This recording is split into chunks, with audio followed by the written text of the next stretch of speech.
제가 이 옷을 입으니까 교주 같지 않으세요? 전엔 교주였는데 여기 오면서 사제로 전락이 됐어요. 교주 할 때는 괜찮았습니다. 할만했는데 사제가 되니까 많이 힘드네요. 그래서 요즘 허리가 좀 부실해. 제가 전에 그랬죠. 제가 허리가 부실하면은 어떻게 해야지 낫는다 그랬어요? 대답을 안 하시는 건가 모르시는 건가? 제가 안양교회하고 2010년도에 해외여행을 성지순례를 갔어요. 그때 제가 허리가 무척이나 아플 때였습니다. 제대로 걷지도 못할 때였는데 갔다 오고 나니까 낫어요. 여행이 제가 여기 있으면은 모든 스트레스를 안고 있더라고요. 이게 결국 허리 시원찮은 것 중에 하나가 뭐 여러 가지 요인이 있지만 그 중에도 하나 스트레스예요. 그러니까 지금 제가 받고 있다는 겁니다. 그래서 생각이 있으신 분들은 빨리 해외 여행사를 좀 알아보시기를 바랍니다. 여러분, 지금보다 나은 삶을 원하죠. 지금부터 행복하기를 원합니다. 지금보다 훨씬 나아진 나 자신을 직면하기를 우리는 원해요. 맞습니다. 하나님의 관심도 여러분 개개인에게 있습니다. 여러분이 살고 있는 환경에 있지 않고요. 하나님의 관심은 언제나 여러분에게 있어요. 우리는 우리 자신보다는 우리에게 주어져 있는 환경이 개선되기를 기대하고 원합니다만 하나님은 그렇지 않습니다. 하나님은 그 모든 것을 여러분에게 선물로 주셨습니다. 그것을 여러분이 관리하고 다스릴 수 있는 능력과 권능까지도 담아서 여러분에게 맡겨주셨습니다. 여러분이 지배하고 여러분이 그것을 관리하고 여러분이 누려야 할 게 세상인 것이죠. 그런데 여전히 우리는 환경을 탓하고 조건과 여건을 탓할 때가 참 많습니다. 우리가 부족해서 그럴 뿐입니다. 우리 하나님은 창조주이십니다. 그분은 하시고자 하면은 못하실 일이 없으신 전능하신 분, 능력이 있으신 분, 모든 주권과 권능이 그에게 있으신, 그리고 모든 영화와 영광이 모두 그분의 것입니다. 그런 하나님의 자녀가 누굽니까? 그런 하나님의 성품, 그런 하나님의 능력을 시도두곤 못한데 그 하나님의 그 자녀, 그러면 그 하나님의 권능과 능력이 누구에게 있습니까? 우리에게 있어요. 나에게 있어요. 하나님의 거룩한 성품을 갖고 지니고 있는 자가 바로 우리 자신이에요. 그렇기 때문에, 가능하기 때문에 하나님께서 내가 거룩한 것처럼 너희도 거룩하라, 내가 온전한 것처럼 너희도 온전하고, 내가 자비로운 것처럼 너희도 자비로운 사람이 되어야 한다고 말씀하시는 겁니다. 불가능한 것을 말씀하고 있는 것이 아니라 이미 하나님께서 당신의 거룩한 성품을 부여해 주셨고 그것을 행할 수 있는 능력과 권능을 여러분 안에 담아 주셨습니다. 하나님 닮은 존재, 그가 누구냐면 바로 우리 자신입니다. 그게 우리의 본래 면목이에요. 그게 원래 우리예요. 그런데 우린 그런 하나님의 자녀로서 하나님의 자녀답게 하나님의 자녀다움을 살아내고 있지 못하고 있죠. 그것은 우리의 어리석음 때문입니다. 우리의 무지 때문이에요. 내가 어떤 존재인지를 못 알아차리고 지금 현재 환경에, 여건에 짓눌려서 살아가고 있습니다. 하나님은 여러분에게 생명과 죽음, 행복과 불행을 여러분 앞에 놓아 두셨습니다. 행복과 불행은, 열쇠는 누구에게 있느냐면 더 이상 하나님에게 있지 않고 하나님의 자녀인 여러분에게 있어요. 생명을 살아낼 수도 있고 죽음 같은 삶을 살아낼 수도 있고, 지금 행복할 수도 있고, 지금 기쁠 수도 있고, 지금 불행할 수도 있어. 그런데 여전히 우리는 행복을 살아내지 못해. 그 생명을 지금 여전히 살아내지 못합니다. 그래서 주님께서 멈추기를 여러분에게 요청하고 있는 겁니다. 성경에 나오는 주님의 말씀과 행동은 상징적인 의미와 은유적 의미를 담고 있을 때가 참 많습니다. 때때로 문자 그대로 우리가 받아들이기엔 너무 버거운 부분들이 너무 많아요. 오늘 그런 의미에서 첫 번째 우리가 다시금 되새겨야 할 것은 예수님께서 돌아서서 말씀하셨다는 겁니다. 예수님께서 네 생각과 내 생각이 다르고 네 길과 내 길이 다르다라고 말씀하시면서 제자들을 서둘러서 호수 건너편으로 보내는 것과 같은 상징적 의미를 담고 있는 행동이십니다. 마치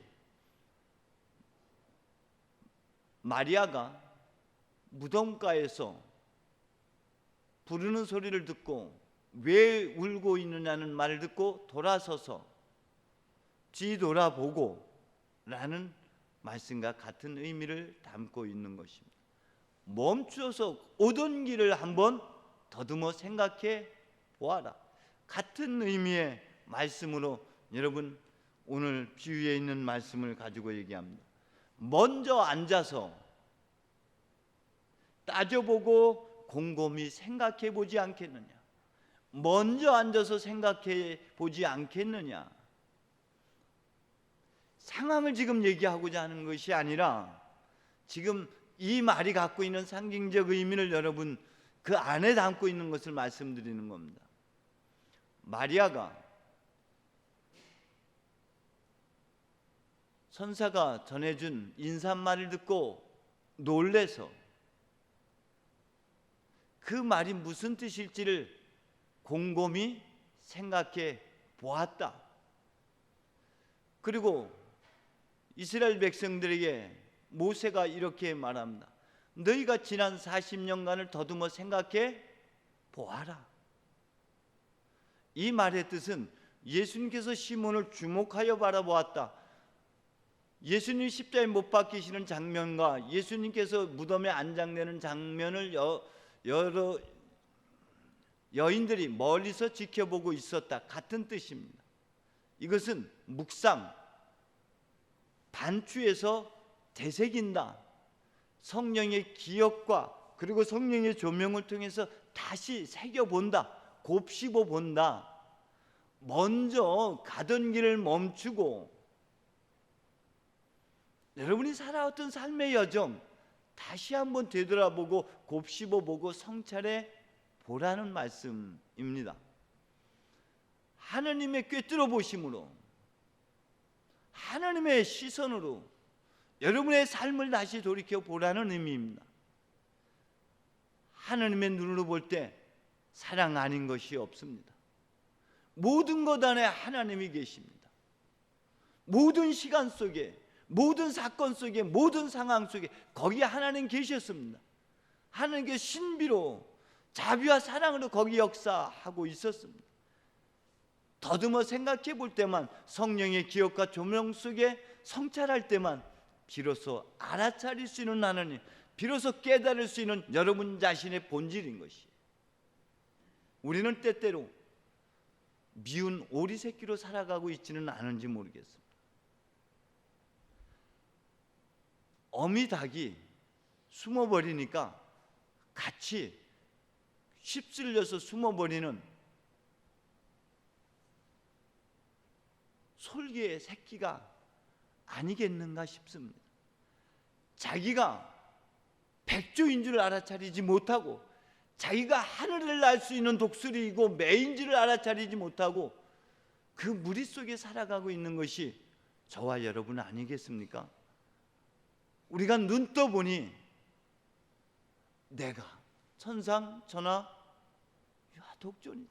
내가 하나님 닮은 자여 하나님이 나에게 거는 기대가 하늘보다 땅보다 더 크고 넓다라는 걸 알아차린다면, 내 안에 하나님의 보화가 있고 하나님의 능력이 있음을 알아차린다면 우리는 더 이상 이렇게 살아가지는 않을 겁니다.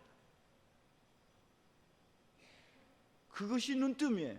그러기 위해서 여러분 가던 길을 멈추고 깊이 성찰해 보고 곰곰이 따져봐야 되는 것이에요. 누구든지 나에게 오는 자는, 나에게 온다는 것은 예수에게로 온다는 의미이겠죠. 그러나 뒤집어 보면은 각자 자기 자신에게로, 존재의 원형이신 예수님께 나간다는 것은 나 자신에게로 간다는 것이. 누구든지 참 나에게로 나아갈 수 있는 사람, 본래의 면목을 되찾고자 자신을 찾고자 하는 사람, 시무대에서 말하고 있는 대로 참 내가 누구인지 나를 찾고자 하는 사람은 이 길을 통하지 않으면, 먼저 앉아서 곰곰이 생각해 보지 않으면 알아차릴 수 없는 것이고, 동시에 거기에 앉아서 무엇을 해야 되느냐, 미워해야 할 것을 미워해야 되는 거예요. 부모, 형제, 자매, 심지어 자기 자신마저도 미워해야 되는 것이고, 그리고 십자가를 져야만 참된 내가 될 수 있다라는 것이. 형제, 자매, 내 가족, 일가, 친척을 떠나 내가 이르는 땅으로 가거라. 아브라함에게 말씀하셨을 때 그가 그 길을 갔던 것처럼, 예수님의 제자들이 나를 따르라 했을 때 그 모든 부모를 떠나 주님에게로 다가왔던 것처럼 같은 말입니다. 임재 스님이 그런 얘기를 했죠. 어디를 가든지 자신이 주인공이 될 수만 있다면, 어디를 서 있든지 진실이야, 진리가 아닌 곳이 없다.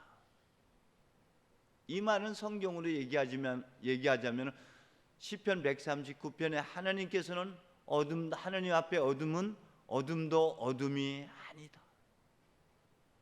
하나님은 그 어둠 속에서 빛을 빚어내시는 분이에요. 그것조차도, 그것마저도 빚어서 선으로 이뤄내시는 분이 하나님입니다. 그렇기 때문에 이 말의 뜻은, 미워하라는 말의 뜻은 임재 스님이 얘기했던 것처럼 부처를 만나면 부처를 죽이고, 조사를 만나면 조사를 죽이고, 나한을 만나면 나한을 죽여라. 부모를 만나면 부모를 죽이고, 친척을 만나면 친척을 죽여라. 과거를 떠나라는 말입니다. 그 어떤 것에도 의존하지 말고 그것으로부터 독립돼서 스스로의 삶을 살아 자신의 인생의 주인공이 되어라라는 것이, 무엇에 의존하지 말고 자케우처럼 재물의 디딤돌로 삼고 그것이 나인 양 하지 말고 위선의 옷을 벗어버리고, 부모, 형제, 자매는 여러분의 육신의 생명을 지탱시켜 준 은인임에는 틀림이 없습니다. 하지만 그로 말미암아서 여러분이 스스로 독립된 삶을 살지 못하고 여러분으로 하여금 시몬으로, 레위로, 야곱으로 살게 만든 요인이기도 합니다. 때문에 부모, 형제, 자매는 미워해야 할 그들은 여러분의 거짓자, 미운 오리 새끼로 살아가게끔 만든 그 요인, 미운 오리 새끼를 떠나라는 거예요. 그거로부터 벗어나라는 말의 의미이고 그 뜻입니다. 과거는 과거일 뿐이에요. 어제의 나는 오늘의 내가 아니에요. 어제는 어제로서 과거를 떠나보내야 돼요.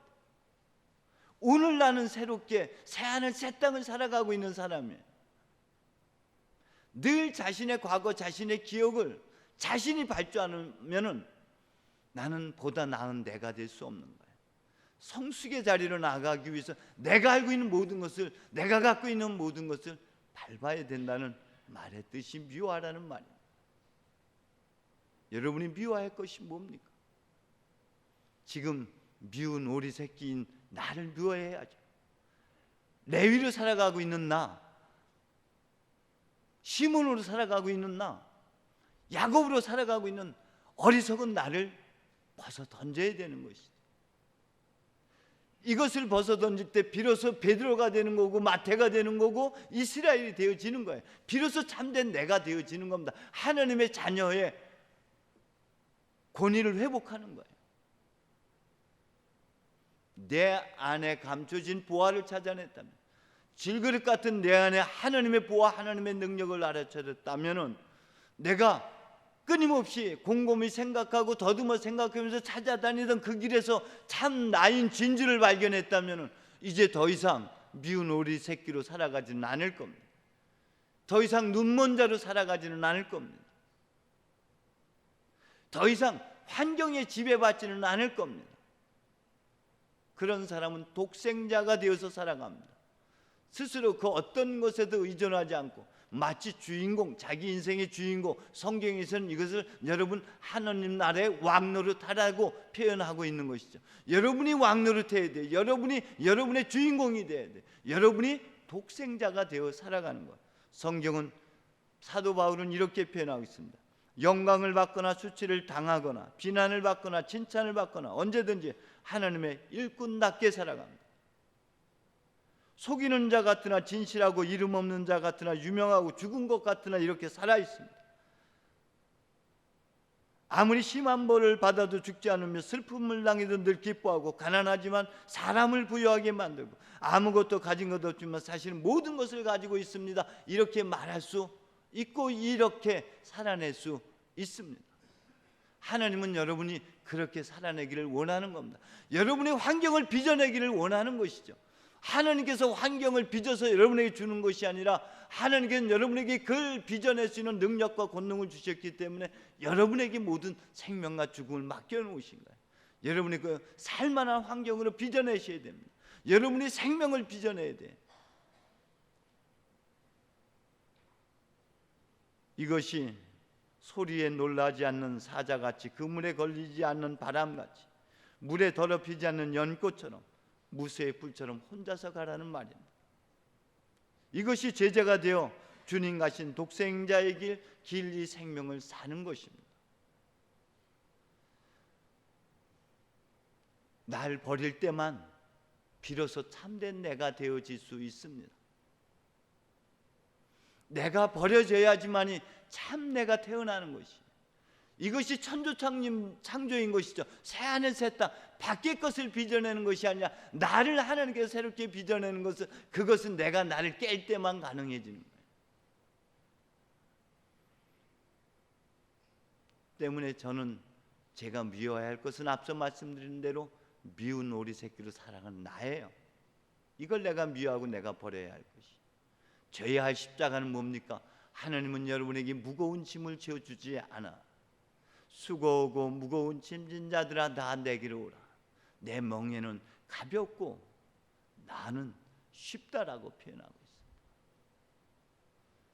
여러분, 져야 할 십자가가 무거운 것이라면 나에게로 갖고 오지 말고 그냥 오십시오. 그냥 와서 나하고 상담합시다. 왜냐하면 여러분, 제가 져야 할 십자가는 이거였더라고요. 그런 미운 오리 새끼로 살아가고 있는 나의 눈을 떠서 나로 하여금 하늘을 나는 삶을 살게 하신 그 은혜예요. 중풍병자로 침대에 누워있는 나로 하여금 그 침대를 요를 걷어들고 가라고 하셨기 때문에 그 요가 내가 져야 할 십자가예요. 나 같은 죄인 하나님 그 큰 자비로 살려주셨기 때문에 그 은혜를 간증해야 되는 게 져야 할 십자가인 거예요. 사도 바울이 나 같은 사람 살려주셔서, 가장 하나님을 핍박하는 날 살려주셔서 사도로 삼아주신 그 하나님의 은혜를 그는 끊임없이 간증합니다. 그게 져야 할 십자가인 거예요. 십자가는 은혜입니다. 주님, 나 같은 죄인 살리신 그 은혜를 찬양하며 가는 길이 져야 할 십자가인 것이지, 눈 떠보면 그거인 줄 알아요. 많은 분들이 무겁고 힘든 거라고 생각하는데 아닙니다. 그건 이미 주님이 지셨어요. 그런데 헛배 불러서 지금 살아가고 있는 것뿐이에요. 그건 이미 주님이 지신 거예요. 이미 여러분 출산하셨어요. 이미 여러분 다시 태어났어요. 근데 과거의 몽상이 아직도 사로잡혀 있을 뿐인 것이죠. 때문에 여러분, 이미 여러분은 하나님의 자녀입니다. 하나님의 능력자입니다. 하나님의 권능을 갖고 있는 분입니다. 여러분 안에서 성령께서 주님 같은 여러분의 모습을 영광스러우면서 더욱 영광스러움으로 빚어내고 계십니다. 때문에 여러분, 자기를 깨므로 참된 자기 자신이 되어서 자신을 살아내는 매일 천지창조를 이루는 여러분 되시기를 주의 이름으로 축원드립니다. 기도합시다.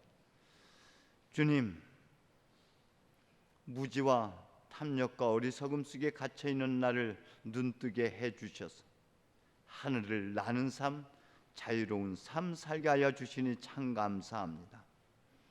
주님, 이제 주님께서 걸으셨던 독생자의 길을, 하늘 뜻을 이루는 그 길을 우리로 하여금 걷게 하여 주옵소서. 생명 살림의 길, 평안을 빚어내는 삶, 생명을 빚어내는 삶, 기쁨을 빚어내는 삶을 살게 하여 주옵소서. 예수님의 이름으로 기도합니다. 아멘.